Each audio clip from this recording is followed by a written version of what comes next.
The king was friends with a wise doctor. They spent years hunting together, talking about the world as they walked. The king was intrigued by the doctor's optimistic view that events always worked out for the best. He was never convinced.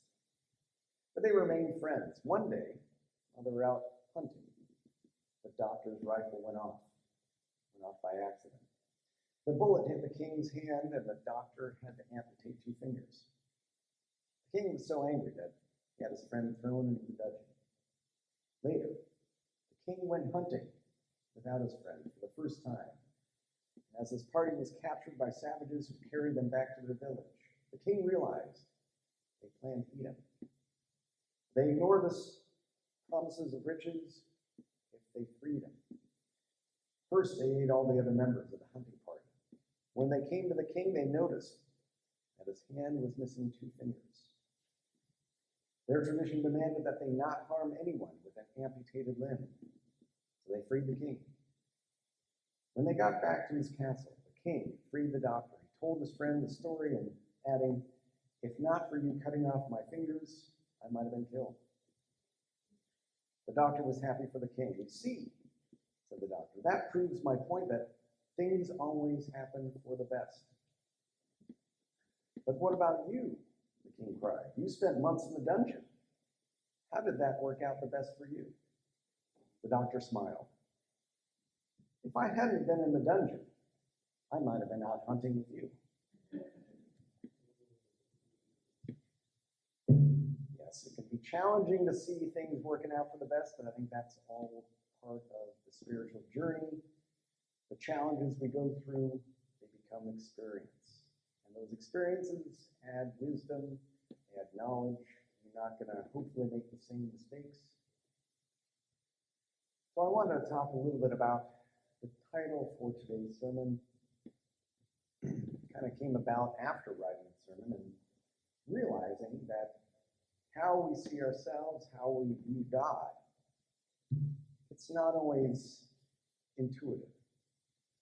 And it was only through wrestling with these scripture passages that I wanted to share a little bit of that. And I did have to hunt down that quote from Swedenborg because that at least adds a little bit of softening the blow there. That line, Luke 14, verse 33, "You cannot be my disciple unless you give all your possessions, give up all your possessions." Now, that's a challenging one. It's a hard one. And without some wrestling with it, it would continue to be a challenge. And so I like Swedenborg's interpretation about our own, if we're only thinking about ourselves with our own understandings, we're not allowing the flow of divinity to come through, and we cannot be a disciple to something that is larger, wiser, more loving than we are. So I was thinking about this too on the surface level. It still works to this day, that line of scripture. And many spiritual traditions still employ that same sensibility, that in order to enter a certain tradition, you must take a vow of poverty. You must give all your possessions away. And I even mentioned this on Friday. Someone that I talked with, he's been here before, John Childers, also known as the Blind Yogi, or the Laughing Yogi. And I mentioned this, and he said, "Oh yeah, I've done that." I said, "What?" Been there, done that. Age 36. I suppose he didn't have a whole lot of possessions. I think he had a car. But he ended up giving that car away to, there was a Buddhist monastery up in Santa Barbara area. And he lived it out for, I think it was a year and a half he spent there, going through all the things that you're supposed to do. And it, definitely deepened his own spiritual journey. It still applies today to many other traditions as well, where if you're going to take the vow of poverty, you're, in a meaningful way, giving everything to God. Of course, in our world, that's a challenge on its own, because who are you giving that away to? And how is that organization going to be running things? And is it the way that you understand God? So theology comes into play once again in all of what is being said there. I want to dig down more upon all the ways that, surprisingly, we have these attachments, these possessions. And it's it's an interesting thing. I'm sure some of you can relate to things of ownership and posing this question: do you own them, or they own you? It's a relationship that we have about that. And another way to think about it is, we all are stewards in various ways, not only of our physical body, but also all those ways that we have to navigate the world, all those ways that it's intrinsic to the way that we do have to take responsibility. We do have to have some ownership of that. So I share all of that because I think it starts to get us at least in the right direction about how to hold that phrase, which on the surface level, comes across quite harshly. That in order to be my disciple, you must give up all your possessions. So I'll just read real quickly that line that where Swedenborg kind of counters that with a different understanding of it. That possessions are here used to mean everything that is the product of self-intelligence. Self-intelligence. For no one can be wise by virtue of what is their own, only by virtue of what is the Lord's. So it's really, for me, that's a nice corrective lens that makes more sense spiritually, that when we open ourselves up to something that is beyond our own intelligence, then we are at least on a more spiritual path. And it's a twist, it's a turn. And it gets us to the sense of what is pride and what is humility. He's pointing to that understanding that in order to become a disciple of Jesus Christ, we must be willing to let go of those attachments to self. In other words, the more that we are able to attribute intelligence and wisdom to God, not ourselves, the more we open ourselves to this. I'll share one other quick story. And everything, we talk about divine providence and timing and things happening at the right time, unfolding in its own way. There was a pastoral moment that took place at the Garden Church recently. Someone that was going through some challenges, and I had my dog there. I got a golden retriever named Cody. Kodiak is his full name, but he goes by Cody. And he's an unofficial leader there at the Garden Church. If I don't bring him, all the children come by and say, "Where's Cody?" So I got a built-in thing. And it's beautiful. You see these moments where divine love is there. The children, I don't know, age 2 or 3, they're friends, and they're going to go, and one runs over and says, "Let me give you a hug." And these 2 children are giving each other hugs, and it's just a thing of beauty. So this person in crisis was sitting down and having a moment with Kodiak, the golden retriever, my dog. And she said, "Well, why can't God be more like Cody here? Just like snuggling and warm, giving me attention." I said, "Maybe that is a manifestation of God right now." She said, "What?" And it was this shock and awe, like, wait a second. God's presence could be here and something that is beyond me. And it was just like, the lights went off. And it was, for the next, half hour of time, it became a touchstone of what we could talk about as this moment where something had changed, something had shifted in her perception of the nature of God. And that's how it is for all of us. We have insights. We have moments of awareness where we have a new understanding.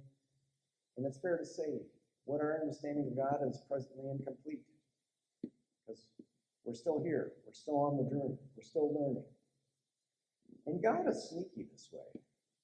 God can enter into those moments as learning lessons. They're experiences. They're challenging. They're hard. And a lot of the journey is simply, can we handle it?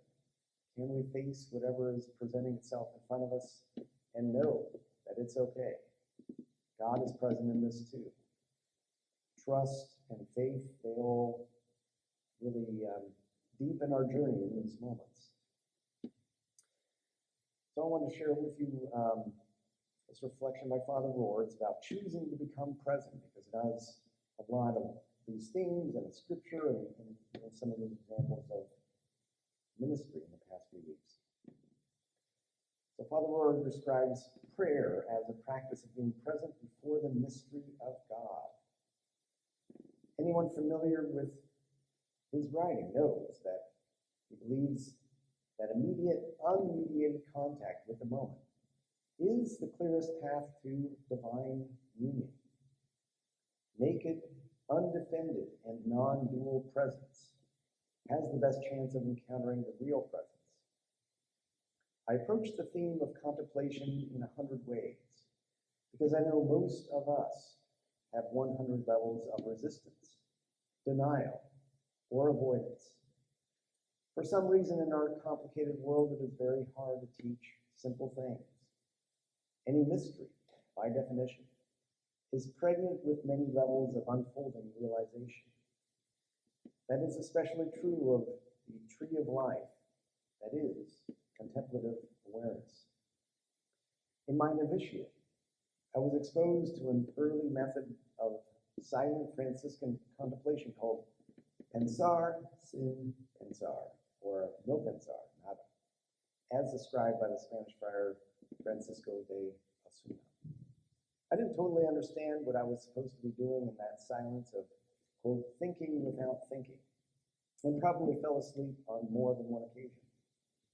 Yet it had the effect of moving me away from the verbal, social, and petitionary prayers that I had been taught almost exclusively up to that time. Prayer is indeed the way to make contact with the ultimate God, the ultimate reality. But it's not an attempt to change God's mind about us or about events. It's primarily about changing our mind so that things like infinity, mystery, and forgiveness can resound within us. A small mind cannot see great things because the two are on two different frequencies or channels, as it were. The big mind can know big things, but we must change channels. Like will know like. Of all the things I have learned and taught over the years, I can think of nothing that could be more helpful than living in the now. It is truly time-tested wisdom. So many leaders and so many traditions have taught the same thing. Hindu masters, Zen and Tibetan Buddhists, Sufi poets, Jewish rabbis, and Christian mystics, to name a few. In the Christian tradition, we have heard it from Augustine in The Cloud of Unknowing, and the Carmelite brother Lawrence. Contemporary teachers like Alan Watts, Thich Nhat Hanh, and Eckhart Tolle have done much to help us understand the importance of living in the now. It's a shame that this real and deep tradition of the present moment has been lost to so many. Jesuit priest Jean-Pierre de Casson, he called this type of prayer the sacrament of the present moment. In his book, Abandonment to Divine Providence, the key theme is, if we have abandoned ourselves to God, there is only one rule for us: the duty of the present moment. To live in the present is finally what we mean by presence itself. God is hidden in plain sight, yet religion seems determined to make it more complicated than that. So I want to leave us today with this theme, that God is hiding in plain sight. I'll also say that God's pretty sneaky that way, that all these events and circumstances that seem on one level to be the opposite of God can actually be moments where that doorway opens up something new. That something cracks open, and that's how the light gets through. And this is where the eyes of God, how God sees you. Just imagine this for a moment, getting back to this title. How we see ourselves, how we see others is incomplete. The eyes of God that are witnessing you right now. You can imagine pure love gazing upon you now. Can you feel it? Can you sense the presence of that divinity observing and looking upon your life and your circumstance with that pure essence of love? Today is an open invitation for that, to experience it, to feel it, to know it, beyond a shadow of a doubt. Our spiritual transformation begins when we start to really deeply sense that in every moment. Everything is possible for those who believe, even more for those who hope, still more for those who love, and most of all for those who practice and persevere in these three powerful paths. It's a quote from Brother Lawrence, The Practice of Presence. And I'll leave you with one final quote of his. Love knows what we can do. Let's begin. Perhaps God is only waiting for our kind intention. May it be so.